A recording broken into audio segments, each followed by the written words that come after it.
Hey everybody, this is Going Public. I am Harry McCullough, joined today by Clay Knockan, of course, Terrebonne Parish Director of Solid Waste and Vegetation, and Chris Pulaski, Terrebonne Parish Planning and Zoning Director. Guys, thanks so much for being with us. A little bit of a complicated topic that we have. We're going to talk about substantial damage determination, some letters that have been going out, and as well as a demolition program that are almost kind of going hand in hand. So Chris, why don't you start off by, if you got one of these letters, what it means and what might be coming? Sure. So what we've done is we've put together a series of letters following the storm. We were required by FEMA, because we participate in the National Flood Insurance Program. We had to send inspectors out into the field, and they go to locations of structures. So we're talking about homes and businesses. But these are only the homes and businesses that are in special flood hazard areas. So we're going to have, of course, we have lots more structures outside of those areas that are substantially damaged, but FEMA only requires us to submit the list of those in those special flood hazard areas to them. So what does it mean to be substantially damaged? Okay, well, in addition to first being in a flood zone, the other component that FEMA looks at is what level of damage did you or your structure sustain. So the inspector takes a look at the structure. They look at how much damage they see. They can't see on the inside, right? So this is an estimate of damage. So they look at how much the exterior was damaged. They also have a formula that they plug into, given the general size of the structure and the type of construction and so forth. They figure out roughly how much it would cost to make those repairs. If the cost of the repairs exceed 50% of the value of the structure, that's the other part that means you're substantially damaged. So flood zone, and then 50% of the value of the structure. So what's the value of the structure? The value could be assessed value. So what does a tax assessor have it assessed at? We have access to that information for all properties in Terrebonne Parish. So if that's the only value that we have, that's what we would use. But you could also have an appraised value. Those are totally different things. Two totally different values, right? Actual cash value. There are a number of values that FEMA would allow us to submit to them. So if you were to get such a letter, and we sent out roughly a little over 700 of them. So you get a letter, the first thing is don't panic. You know, your fate hasn't been sealed. So what we're going to ask people to do is to contact, our offices, and I'll give out we have a dedicated number now, but contact our offices, explain that you received one of these letters, and then you work with that person. They will case manage your situation. So if you've already demolished a structure, fine. Yeah, we'll close it out, take you off the list. We close it out, we're done. If you intend to demolish a structure, okay, well, we could work with you there too. And whether you go into the program Clay's going to be talking about in a little bit, or you do it on your own, it really doesn't matter to FEMA. But the way we document all of these things is through the permit process. So whether we're issuing a demolition permit or if you're interested in making the repairs, okay, fine. If you feel that you shouldn't be substantially damaged, then you could provide us with the estimate for the repairs. Maybe it's less than what our inspectors estimated it to be.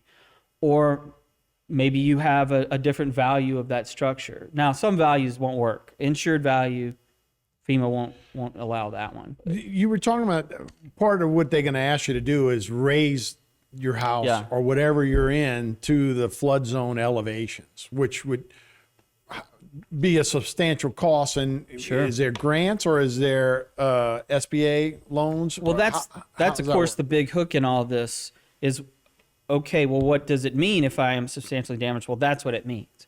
It means if you're at below the base flood elevation, wherever your property is located. Now, for some that could be 6 foot, for some that could be 16. Right. So if you're below base flood, then if you're substantially damaged, you not only do you have to make the repairs, but you also have to elevate it at or above the base flood elevation.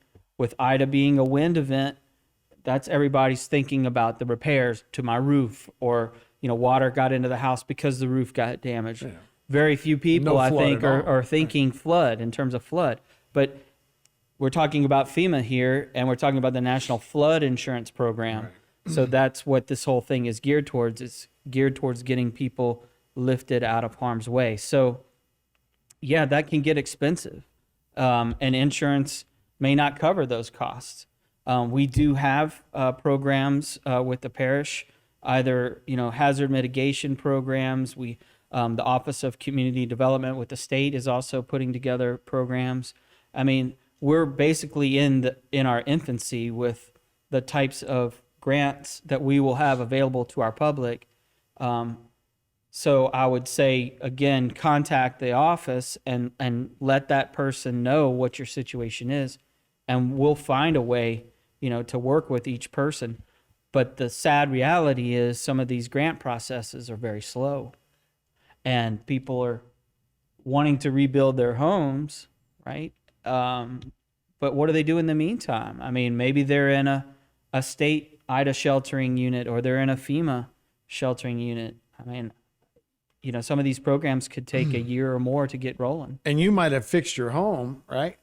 But it's a 10-year window where they're actually counting that the 50% number is over a 10-year period. Well, that's why it was so critical, and that's why FEMA says, okay, guys, if you want us to reimburse you for the costs of putting these inspections together and doing this substantial damage determination, and they did, they're reimbursing us 90%, because we got it done before their deadline. The sooner you can get it done, the better, because you want to get out ahead of the major repairs that people are doing. Because if you have someone who failed to obtain a permit before they made the repairs. See, our office, the permit office, was fully aware of the substantial damages. And for those folks who applied for permits, they would know at that time whether they're 50% or more or not, right? But for those folks who didn't bother to get a permit, okay, well, now they're in a pickle, because if their repairs were more than 50%, but they didn't elevate it as part of that process, you got to go back and elevate it. Let me ask you about that. Now, obviously, planning and zoning, are you dealing with permits? We probably almost had 100% of Dearborn Parish needed roofs, did everybody need a permit? And how many, what do you think a percentage of that is? I mean, I'm sorry to ask the answer to that question is yes. I mean, you need a permit to even just reshingle a roof. But I mean, there's some reasonableness. I mean, somebody's, what you think? IDA happened August 29th. Right. We still had 2 months of hurricane season left, and we got plenty of storms and rain following following Ida. Right. So I mean, people were, in a hurry to get their roof done. But a roof job typically isn't going to be 50% of the value of the structure. Right. It's when you get into the major repairs, like for those folks who had to do some major interior remodel. And yeah, that's the other hook with this, is FEMA looks at it across a 10-year time period.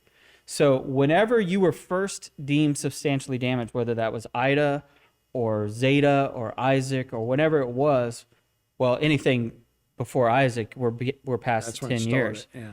But say if it was Ida the first time, so beginning August 29th, 2021, 10 years from that time period, any repairs that you make to the structure will fall into that category. So if your structure's $100,000 value and you had $49,000 worth of repairs, you've got $1,000 left, and you've got 9 years.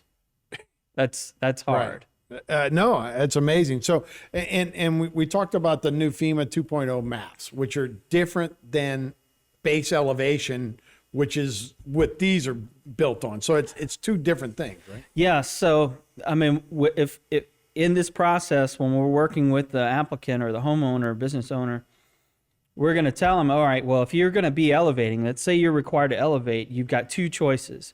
You can elevate to the regulatory, which is what's in effect now, let's say maybe 12.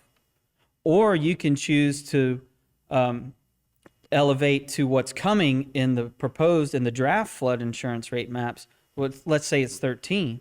Well, when you think about this being over a 10-year time frame, if you're going to lift it, Just saying, might keep as well going. lift it to the draft flood maps. I mean, be smart about it, especially if you're getting the parish through one of our grant programs. But all the grant programs that we participate in, the way we write our applications is we'll lift it to the D firms plus one. So we build in a little bit of extra just as part of our process. But all the grant programs that we have, some of them, depending upon which one, will cap out at certain values. And that's a whole nother episode. I'll need to explain that one. But they'll cap out at values. But that's why it's important for to utilize programs like Clay's going to talk about here in a second, because the money that he spends or we would spend through his program is more money that goes into your home reconstruction or whatever it is. That would fall into the same money pit?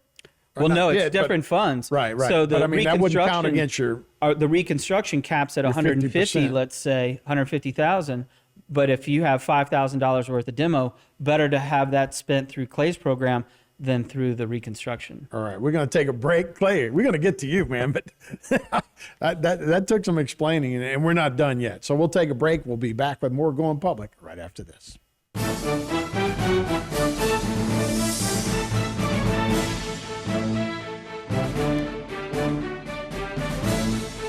Cardiovascular Institute of the South's Ambulatory Surgery Center offers patients advanced and innovative outpatient procedures using the latest technology and treatment options.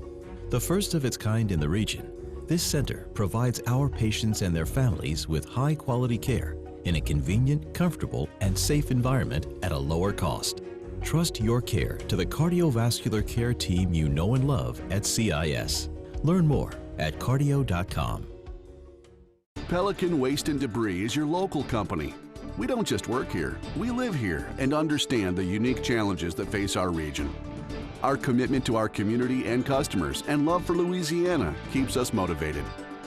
Pelican meets every residential and commercial service need, offering roll-off, front-load, and compactor services, ideal for hotels, restaurants, apartments, construction or industrial sites, and much more. We also make recycling simple and cost-efficient, offering single-stream recycling program options. We have set the highest standards for environmental protection, community engagement, and guaranteed client satisfaction. Visit pelicanwaste.net or call us at 985-873-9553 to save money with hassle-free service. Our team has over 100 years of experience, so we know how to make you happy. The sky is the limit, so fly with the Pelican.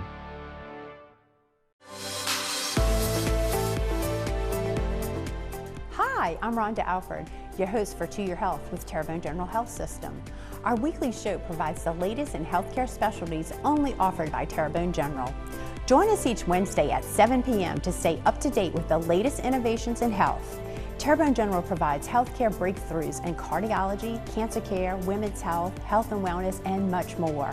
You don't want to miss our next To Your Health. See you then. A new company with a lot of history. GIS Engineering has rapidly grown its brand around an experienced team of professionals. GIS Engineering is a full-service planning, engineering, procurement, and construction management company specializing in coastal protection and restoration, upstream and downstream industrial, and transportation infrastructure projects. Putting people first, GIS Engineering, a new company with a lot of history.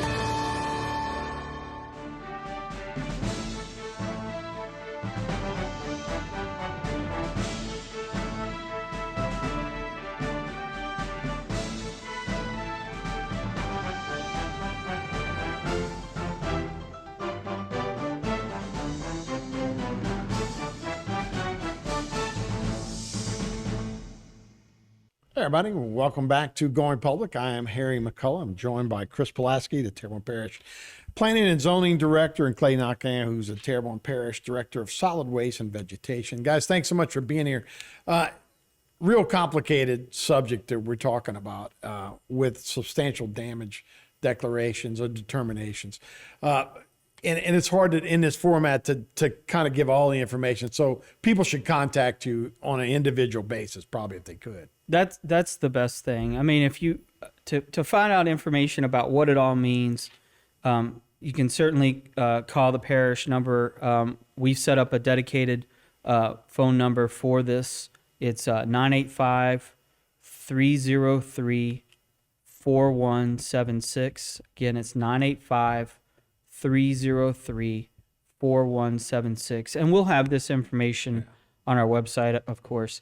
And we're also setting up a direct email just for this purpose. It'll be IDASD, so that's IDASD at tpcg.org. So the phone number as well as the email address, any information or any trying to reach, you'll get our team who will be able to assist you. And I would encourage everybody to call that number or send out that email either before starting any repairs or continuing any repairs that they may have already started, especially if they've gotten that letter. Right. And you address this on May 11th, I guess, to the council. So if you can go back and maybe Correct. Call that up too. Yes. So on the parish's website, you have access to past council meetings. I know you guys air them, as does Terrebonne Parish TV. But the May 11th regular council meeting, our consultant gave a presentation about the substantial damage determination and what it all means. So, Clay, you've been sitting here patiently. So how does it work with Clay, and how does this all come together? Well, just tell you how solid waste is involved in this. The FEMA requires the government to go out and get pre-positioning contracts for debris demolition and monitoring companies. We went out, we got it. This was a part of it that's in our pre-position contract that falls under my department for debris removal. So that's how I'm involved with it here. We had, so far, we had 272 applicants that applied for the private property demolition program. This program is set up to for people who cannot afford it, that didn't have insurance or maybe not got enough insurance money to pay for it. It's a simple application to fill out. It's on the Terrebonne Parish website on the front large billboard. You go in there and they got the application. It's got everything there. The most that can be told to you is know that we can't do it. It won't fall. So we encourage anybody that hasn't filled out, that think they might, fill it out. Go fill it out and get the application started, because it is a lengthy process. We started on some of these back in December. Right now, just 2 weeks ago, we was able to submit the first 35 packages to GOSEP for approval. We have about 136 of them that's ready, but we didn't want to send the whole 136 to GOSEP in case they had to come back and say, well, y'all need to do this. So we sent a test package to them of 35. We got a response yesterday from GOSEP, favorable, that they in favor of the package, and that Terrebonne Parish was the first ones to submit any, and that they was following it to FEMA. We're being told that we should get something back in 3 to 4 weeks from FEMA, and once we get that back from FEMA, then we'll start on that first 35 packets and submit the rest. But it's still a lengthy process. I mean, Chris talked about permits. Well, once we get approved, the next step is for us to go in and get permits from our contractors to pull the permits, so that Chris will know what's going on. His office will know what's going on at that property. We have to do the utilities. We got to make sure all the utilities are disconnected. We got to make sure all the locates are done. If you go down some of these bayous, it's amazing where you see gas lines and water lines stubbed up at. That's not really you can't see it, so we got to get them all located. We encourage everybody to fill out. And this another thing is that if you don't fall underneath this program, or you think it's taking too long, I would suggest talking to your local community centers, churches. There's a lot of volunteer groups that goes through those organizations. They call us all the time. Look, do y'all have any projects for us? Or call us, hey, we're working in this area. I can tell you right now in Dulac, there's a Pennsylvania group, Men and Knights, that's been doing a lot of projects down there, demoing houses, getting it to the road for us to pick up, rebuilding. So it's there's a lot of resources out there, but you got to reach out for them. Yeah, this is a big deal because I mean we saw what happened with Katrina. A lot of people didn't demo their houses. They would ruin neighborhoods basically because some people were trying to rebuild or take care of what they were doing. Other people just went, I'm leaving it there. I'm not going. So it's a big part of it, right? To kind of recovery to get right. going. And right now we still at 90% recovery from FEMA. So if we can get this done, it's 10% our share. We'd rather go this way than go through our tax bills, right? We talked about through that. Chris's office for the budget-wise, contamination and all that, and having to go there. Now there is some issues that come up in this. Some of them, if it's multi-family houses, everybody has to be on board with it. So that's another one of the lengthy things. Right now, there's 26 properties that that's acceptable that we are waiting on, that we got to get the proper paperwork and all. So somebody inherited a house, but there's several people that own it, have a title to it, right? Correct. And all those people have to approve on it. We got to make sure that the person who's requesting it that it's not, we've talked about this before, that it's not a neighbor or somebody in the neighborhood that don't like the way the house looks and fills out the paperwork, and then we go demo it, and then we on the hook for it. So there's a lengthy process.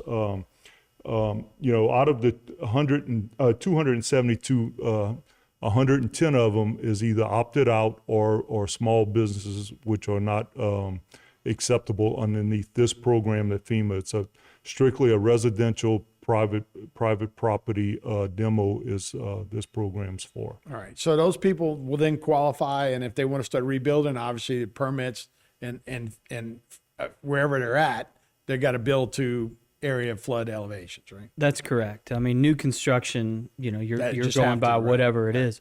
And Clay's right. I mean, we have the condemnation process, but even with our grants and so forth, there's all kinds of different programs, but it's finding the best one that fits that particular person's situation.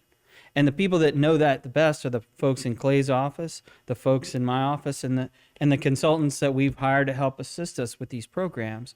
And so while, yes, the end result of a condemnation is the same thing, the structure gets demolished, I mean, it could take 6 months to 2 years to go through a condemnation, whereas, Clay's program could get done in much less time. But sometimes they run into their snags, like when you have properties that haven't been through succession. But in a condemnation situation, if you've got landowners who aren't responsive, we can assign ad hoc, attorneys to represent the landowners in those situations, and we move forward. I don't know if that same mechanism is going to be allowed in this FEMA public assistance grant program, but I'm sure it's something that they continually deal with. But even if you have is it Mennonites that are down and doing stuff, they would have to get a permit. So your office would know at least where people can maybe get assistance, right? Exactly. And y'all can help them from that perspective. Yep. And Harry, we have a number and a physical location if people don't want to use the website. The number is 1-888-727-0228. That's 1-888-727-0228. Or they can go to Thompson Consultants temporary office they have set up at 405 Grand Caillou Road. And there's someone at that office Monday through Saturday, 8 to 5. So they can go anytime and start the process there if they don't have access or not comfortable with the internet. So so you haven't demolished anything yet, but No. you think sometime this summer. Yes, that's what we're hoping for. FEMA, as soon as we get the approval, then we start the last part of it, the pulling the permits, making sure all the utilities are undone. And that's where our other contractor, DRC, will come in and do all that. We have 2 contractors, the monitoring that's preparing everything, and then we have the actual contractor that's going to demo it, which is going to be DRC. So that's where we stand on that. But we Okay. want people to apply. The more that that we can get assistance Sure. to now, we don't wait till it's too late. And we can feed people into that program too. Right. So if we get a call from someone who received a substantial damage letter and their desire is to demolish the home and they haven't done it, we say, well, look, would you like Let's to do get that involved one. in Right. this other program that we have that can help you with the demo? Because that might be the option, right? When it comes down to They don't demolish costs and for stuff. free. Right, right. No doubt. And, we're a couple of days away from hurricane season. So, guys, strap in. Appreciate you guys being here. So, Clay and Chris, thank you guys so much. You're welcome. That is Going Public. I'm Harry McCullough. We'll see you guys next time.